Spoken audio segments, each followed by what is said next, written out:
نحمده ونصلي على رسوله الكريم اما بعد فاعوذ بالله من الشيطان الرجيم بسم الله الرحمن الرحيم. زما عزتمندو د اسلام په مقدس دین کې د کفر او شرک نه وروستو لویه ګناه هغه قتلول د یو بې ګناه نفس دی. عزتمندو قرآن کریم کې دارنګې په احادیث مبارکو کې صحیح و احادیث مبارکو کې د قتل د نفس یا د قاتل په حق لا ډیر سخت وعیدات ذکر دي او دنیا کې هم لویه سزا ورته مقرره ده چې هغه قصاصېدل دي، یعنی بیرته وژل کېدل دي په مقتول باندې، چاته قصاص وي.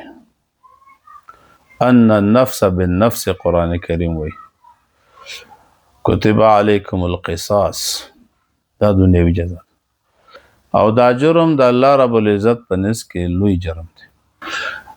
یو حدیث کې راغلی لزوال الدنیا اهون عند الله من قتل رجل مسلم، د الله رب العزت په نس کې د دنیا زایله کېدل او ختمېدل دا سپک دی د یو مسلمان د وژلو څخه، یعنی د مسلمان بر نه حق وژل د الله رب العزت په نزد کې دا ډیر دروند کار دی او دروند جنایت دی.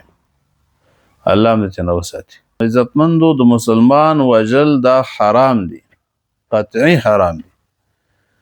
صریح الفاظ په حدیث کې راغلي. یو حدیث کې راغلي لا يحل دم امرئ مسلم يشهد ان لا اله الا الله واني رسول الله الا باحدى ثلاث، حلال ندی وینه تویول د یو مسلمان چې شهادت د لا اله الا الله ورکي او په دې شهادت ورکي چې زه د الله رسول یم، یعنی چې مسلمان مگر په یو د دریو صورتونو کې د دې وجل روا دي او هغه هم ګوري هر چاته نه، هغه صرف نظام اسلامی نظام لکه اوس چې امارت اسلامی دی، اسلامی نظام به هغه دا حکم د شریعت اور باندې تطبیقی چې دغه درې مشکلات پکې پیدا شي. هغه درې مشکلات کوم دي؟ نبی علیہ السلام وای چې النفس بالنفس، نفس په نفس باندې، یعنی دغه شخص قاتل واقع شي نو د مقتول سره دا برابریږي او قصاص کیږي او دا به نظام کوي، دا کار حکومت وکړي. دویم الثیب الزانی، هغه زناکار چې ثیب وي، یعنی واده یې کړی او پس د واده نه دی نه زنا وکړي، نو په دې صورت کې دی ثیب دی او په ده باندې رجم تطبیقیږي، رجم سنګسار کیږي او داغه دپاره خپل شرایط دي، خپل احکام دي، په خپل ځای باندې بیانېږي. خو چې زنا یې وکړه او د عروسي شده و، واده یې کړی و، نارینه و که ښځینه وه، نو دی مستحق د رجم دی او مستحق د وژلو دی او دا رجم به ورباندې نظام تطبیقوي، اسلامي نظام. خلکو لره دا حق نشته. دریم التارک لدینه المفارق للجماعة، هغه څوک چې ترک کوونکی د خپل دین وي، اسلام دین نه واوړي، مرتد شي، دین پرېږدي او د جماعت د مسلمانانو نه ووځي او جدا شي، نو بیا د دې خپل احکام دي په اسلام کې او په شریعت کې د دې خپل احکام دي چې ده ته به مهلت ورکول کېږي 3 ورځې او توصیه به ورته کېږي، دلایل به ورته وړاندې کېږي، نو که دی راوګرځېده فبها او که نه نو بیا به وژل کېږي او خو نظام به یې وژني، حکومت اسلامي. خلکو لره دا حق نشته.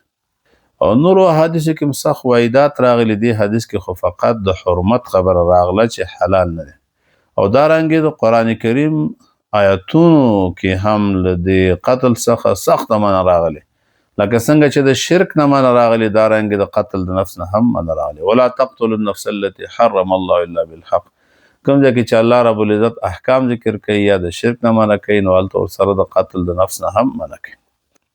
او بیا سوره نساء کې هم دې صورت کې مخکې وایي چې وما کان لنفس ان یقتل مؤمنا الا خطأ. مسلمان د پاره روان نه دي چې مسلمان مؤمن ووژني، لیکن که خطا چېرته ترې نه وشي په خطا کې مسلمان مړ شي نو د الله په رزق کې خو ګناهګار نه دی، ځکه چې اراده د وژلو نه وه کړې، خو په دنیا کې به دیت ورکوي. د قتل 5 قسمونه دي چې زمونږ فقهای کرامو په کتابونو کې هغه ذکر کړي. خو نو چې یو مسلمان بل مومن په ناحقه باندې ووژني، یعنی علیه جارحه ورپسې راواخلي او ډز ویولي یا یې چاقو سره ووهي یا یې په تبر سره مړ کړي یا یې په داسې بله پېشقوزې سره یا داسې یو لرګی چې ورته تېره کړی د وژلو دپاره، نو په هره طریقې چې مړ کړي نو جزا یې څه شی ده؟ په قیامت کې جزا څه شی ده؟ نو قرآن کریم کې یو آیت ذکر دی، نورو آیتونو کې من هم راغلی ده او ذکر هم شوی دی، او خو لیکن دغه یو آیت کې چې کومه جزا ذکر ده زما مقصد دا دی چې دا آیت ستاسو حضور ته وړاندې کړم او دا درته ترجمه کړم. 5 قسمه جزاګانې الله رب العزت په دې آیت مبارکه کې د قاتل د نفس دپاره ذکر کړي دي. داسې جزا الله رب العزت هغه د کافر او مشرک دپاره هم دومره صریح الفاظ په یو ځای کې نه دي راغونډ کړي، په یو ځای کې لکه د قاتل د نفس دپاره چې الله ذکر کړي. وایي ګوري 93 آیت د سوره نساء کې الله وایي ومن یقتل مؤمنا متعمدا، او هغه څوک چې قتل کي یو مؤمن متعمدا په داسې حال کې چې دی قصد کوونکی وي، یعنی قصدا او عمدا د مؤمن د قتل دپاره پاسېږي او مؤمن مړ کړي، متعمد وي یعنی قصد کوونکی، او هغه مؤمن د قتل اراده نه یې کړي، یعنی دا نه چې هغه ټوپک راغسې دی مړ کوي او دی راولګي هغه مړ کړي ځان یې مخکې کړي، داسې نه وي. ځکه که دا صورت وي نو بیا حساب قیامت کې کېږي، چې څوک ملامت او څوک سلامت، دا به فتنه ده. دا به قیامت کې حساب کېږي د ملامت او سلامت، او یا په دنیا کې د احکامو نه معلومیږي د نصوصو نه ملامت او سلامت. خو دا هغه صورت دلته چې راغلی کوم وعید چې هغه مسلمان د پسې ټوپک نه راغستی نه وژني، خو دی لګېږي مسلمان وژني. نو قرآن وایي ومن یقتل مؤمنا متعمدا، هغه څوک چې قتل کي یو مؤمن متعمدا په داسې حال کې چې دی قصد کوونکی وي، یعنی قصدا او عمدا مؤمن مړ کړي، نو فجزاؤه جهنم، جزای جهنم دی، جزای جهنم ده، جهنم ته داخلېدل د جزا ده. نو دا معلومه شوه چې جهنم ته به داخلېږي. فجزاؤه جهنم ښکاره الفاظ دي. او دویم خالدا فیها، په دې جهنم کې به همیشه او دایمي وي، خالدا فیها همیشه به په دې جهنم کې. او سوال دا دی چې دا خو مسلمان دی دا قاتل، نه جهنم کې خو چې همیشه وي به کافر، مسلمان که د ګناه په وجه جهنم ته لاړ شي نو زمونږ د اهل سنت والجماعت دا عقیده ده، د مسلمانانو دا عقیده ده، او دا عقیده د صحابه کرام او د رسول الله علیه السلام هم دا عقیده. و الحمدلله چې مسلمان چې څومره ګناه وکړي خو بیا هم د یو وخت که جهنم ته لاړ شي وم نه بخل شي نو بیا به هم د یو وخت د جهنم نه راوځي، یعنی د همیشه په جهنم کې نه. او دلته د قاتل متعلق الله ویلی دی چې خالدا فیها، دی به په دې جهنم کې همیشه وي، خالدا فیها جهنم کې به دی همیشه وي. نو دا څه معنی؟ نو علماء کرام یعنی مفسرین حضرات د نور نصوصو په رڼا کې نو دا خبره کړې ده چې دلته مراد د خلود نه مکث طویل دی، یعنی زیات وخت پاتې کېدل. او په عربي ژبه کې خلود مکث طویل کې هم استعمالیږي، نه ډیر وخت، ډیر یو ځای کې ډیر وخت پاتې کېدل دې کې هم استعمالیږي خلود. نو دلته د قاتل متعلق چې کوم خلود راغلی خالدا فیها دینه مراد مکث طویل دی، نه زیات وخت په جهنم کې پاتې. او دویم دا هغه صورت کې دا قاتل په جهنم کې ابدي پاتې کیږي چې د مسلمان وژل عقیدتاً د عقیدې د نگاه نه ځان ته روا وګڼي، بغیر د کوم تعویل نه د دې حیثیت نه چې د مسلمان دی نو د وجنی او ځان ته روا ګڼي، نو په دې حیثیت باندې د مسلمان وجل دا کفر دی او دا قاتل به په دې جهنم کې دایمي او همیشئ. او کدا سنی یو قهر کې راغلی دی، یو وجه پیدا شوی ده او د راولېږي یو مسلمان مړ کی او شرعي حق ور باندې نه، نو د اشد ګناهکار دی چې جهنم ته داخل کړی شي، نو جهنم کې به ډېر وخت پاتې. نو دویمه جزا خالدن فیها، او دریمه جزا دا ده چې وغضب الله علیه، او غضب کړی دی الله په دې قاتل باندې.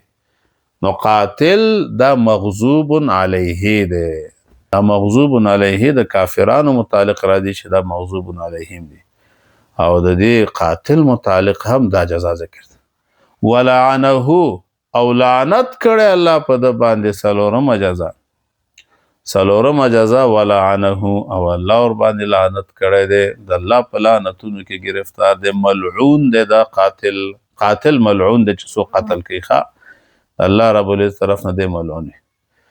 او بیا ورپسې وایي واعد له عذابا عظیما، او تیار کړی دی الله رب العزت دې قاتل ته عذابا عظیما ډیر لوی عذاب، عذاب عظیم ورته الله آماده کړی دی.